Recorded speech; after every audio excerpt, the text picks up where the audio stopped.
I'm someone, I'm rank 1 Denmark, and I've just beaten Rooftop Rumble Nightmare mode, and in this video I'll explain how you can do it too.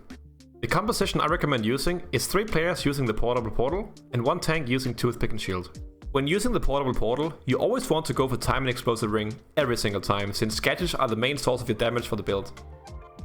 On the last ring, you can run Echo or Pulse ring to boost your unstable lightning damage. I prefer the Echo ring, as your base damage is already enough to clear all the small mobs in 1 or 2 rotations, and the crits can help a lot when dealing with the bosses. For passives, you want to run Unstable Lightning, Auto Zapper, and Healthy Snacks.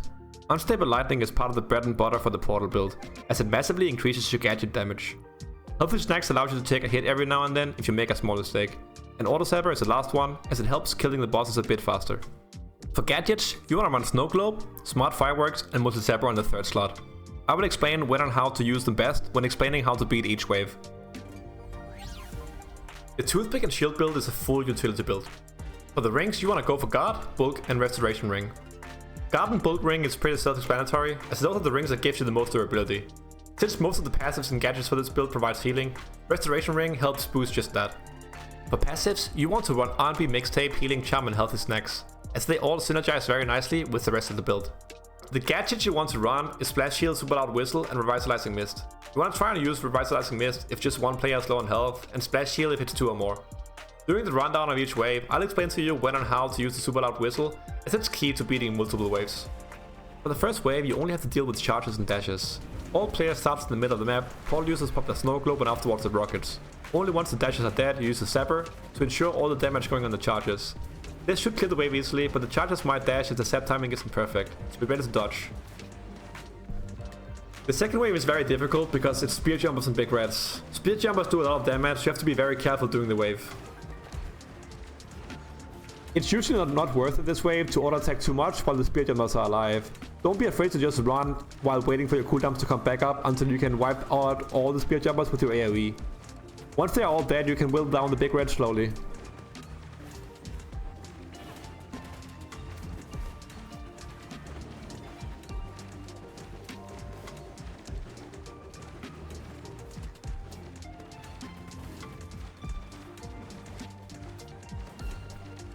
It's very important to know that you can only use Snow Globe once during this round. It will come back up while you're killing the big reds, but you cannot use it because it's very important that you have it for the start of the next round. Wave 3 is spear jumpers again, but this time with guards. The tank taunts the wave, runs upwards towards the northeast pillar. The portals can hide behind the pillar while using their Snow Globe to clear off most of the wave. Wave 4 is Boomers and Buglords, and it's a very simple wave because almost all of the damage can be dodged. Try and use the AoE spells such as the Rocket and Snow Globe to kill off the Boomers, while focusing the Zapper towards the Buglord.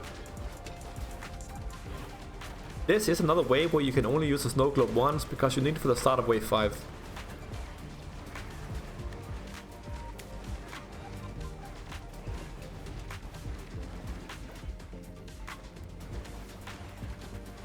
If you want to play with me, you can join my group chat in the game called Someone YT or join my Discord, link below.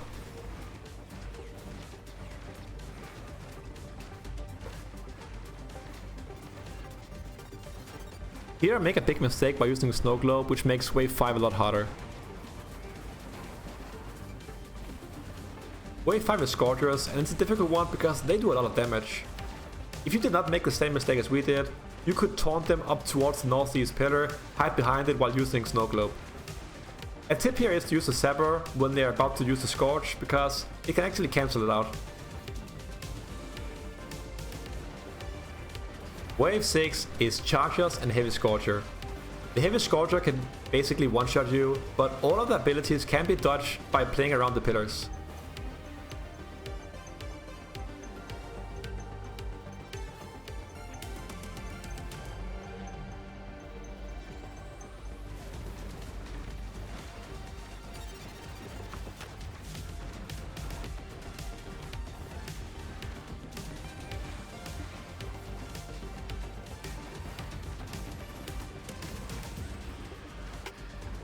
Once again for this round, you can only use the Snow Globe once because you need it for the start of wave 7.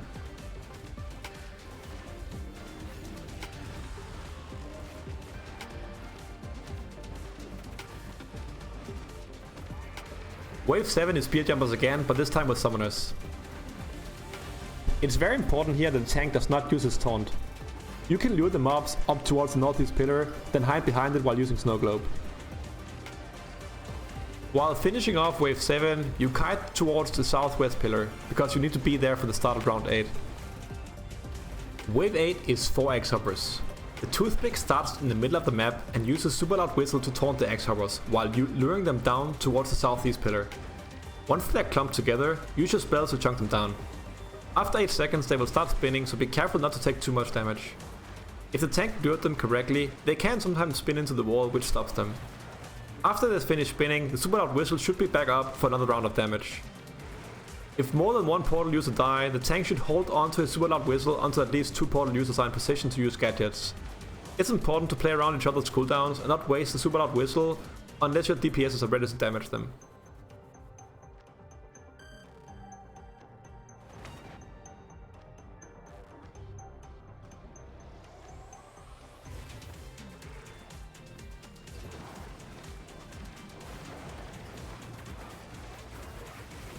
If you follow these tips carefully, I'm sure you can also take down the Rooftop Rumble. Good luck out there.